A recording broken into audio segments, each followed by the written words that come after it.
Hello guys, I know I haven't made a video in a while, but I thought I would go ahead and show you something that I went ahead and made. Pretty cool thing here, really easy to make.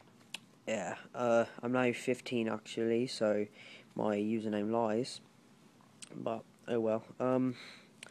Yeah, this is a little mini spark wheel I made with a big lighter. You can see there. There's no fuel, so all it does is spark. And you might be wondering what the reason for that is. I'll show you. With this right here, the little mini torch. Unfortunately, the torch does not have its own ignition. It should, but it doesn't. So I use this little spark wheel to get it started. It's a really nice little torch too. I got it at my local computer store, believe it or not. I have a lot of stuff like that, just besides computers. Micro Center, if you've ever... There's only a few of them, but you might have one near you. Yeah, it's a nice little torch. But $30. It's got a little soldering iron attachment and everything. Anyway, let's get on with it. This is the spark wheel, because it didn't come with any little, like one of those things that you squeeze, a flint type thing. So I went ahead and made this, because I don't want to be carrying around a lighter. I don't want people thinking that I'm just carrying around a lighter for whatever, so I made this with an old empty lighter. What you want to do first is you'll take a pin, see if I can focus in on that. Take a pin, sorry, there we go. You want to take a pin and insert it into there, a little area there in the middle, and take a hammer or something and hit it down. Make sure you're pointing it slightly away from you, because if there's stuff in there, it'll start spraying. And before you do that, if you actually just hold down the button for as long as you can until you hear no, hold it up to your ear and you should hear a hissing, and once that's gone, you can go ahead and do that to make sure that there's no residual pressure. And once you're done with that, you can go ahead and take, you'll notice on some of them, on all of them actually, unless you've already taken it off, there's a little safety guard above the wheel, and that makes it safe to push down on it in order to flip it, and that's so children don't go ahead and start lighting it, because you have to push down pretty hard on it. So what you want to do is take a screwdriver and pry that off. It comes off pretty easily. And then you'll just take a screwdriver and pry off the safety guard here, the metal plate, and you'll notice that the button will be under here, under the wheel.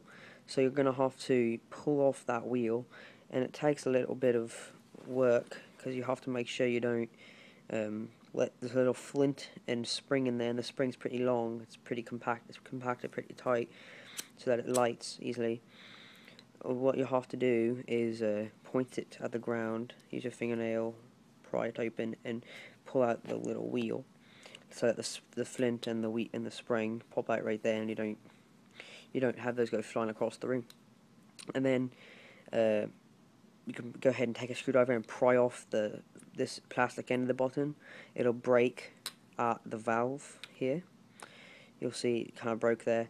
So if you just take a screwdriver and pry that off, the whole valve should come right out. And if it doesn't, you can use some pliers and pull it out that way, because usually there's a little valve right there. You don't want that. It'll kind of get in your way.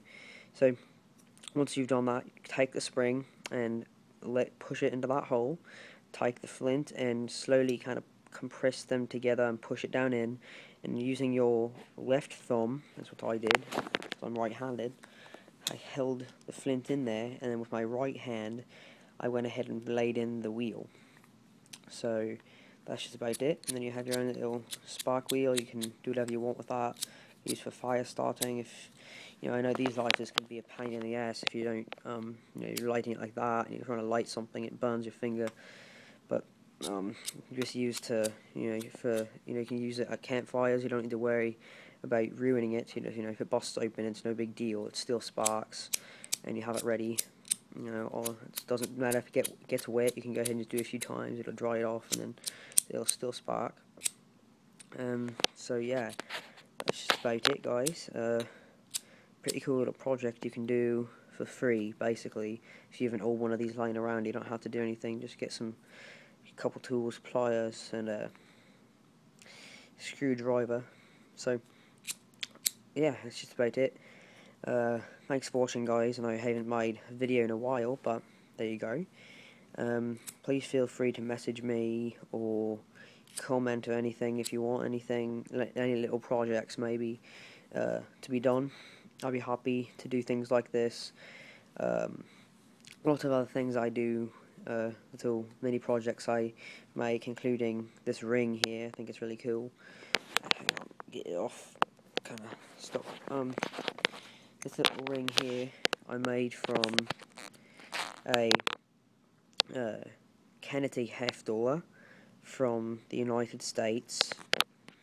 They work well because they are perfect size, and you probably get them online, or if you live in America you can just go to your local coin store and buy them. It has to be before 1964, so it's made of pure silver, because after 1964 until 1967 I believe they were made with only 40% silver, and after 1968 there was no silver, and you need pure silver if you want like that, unless you just want some copper in there. It looks okay, but you know, I think it's cool like that. And what you do, you just kind of pound it down, you know, it's pretty cool. I like it. Maybe I'll make a separate video on the exact steps, you know, clear out the middle, and then makes a nice little. I haven't heard of some people using them as wedding rings, because they are pretty cool. So, you know, if you're cheap and you don't want to buy one, just go ahead and make them. You know, that's a pretty good idea. Yeah, I also made this one here. It's a copper ring I made from a 3/4 inch coupling copper pipe joining thing, a little piece that would just join two 3/4 inch diameter pipes together.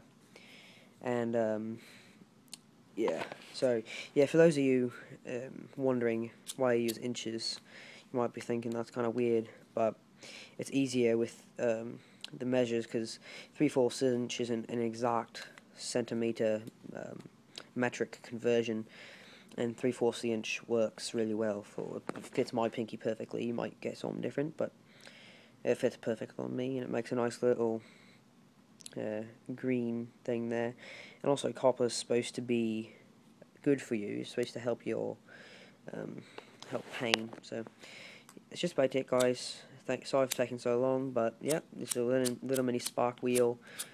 Used for lots of things. Very nifty little device. I like it a lot. So, and the little torch here comes with a soldering iron attachment. If you're wondering what it's called a mag torch. And just get it online probably for $20 or $30. You know, about £20 probably. Depends on where you get it from. This was £18, so yeah, about $30, a little less than $30. So yeah, okay. Thank you, guys. And if I got those conversions wrong, don't nag on me, please, because I'm not exactly sure of the conversions to dollars, but I know it's about 2/3 something. So yep. Again, guys, thanks for watching. Enjoy your little spark wheel, and I'll see you next time.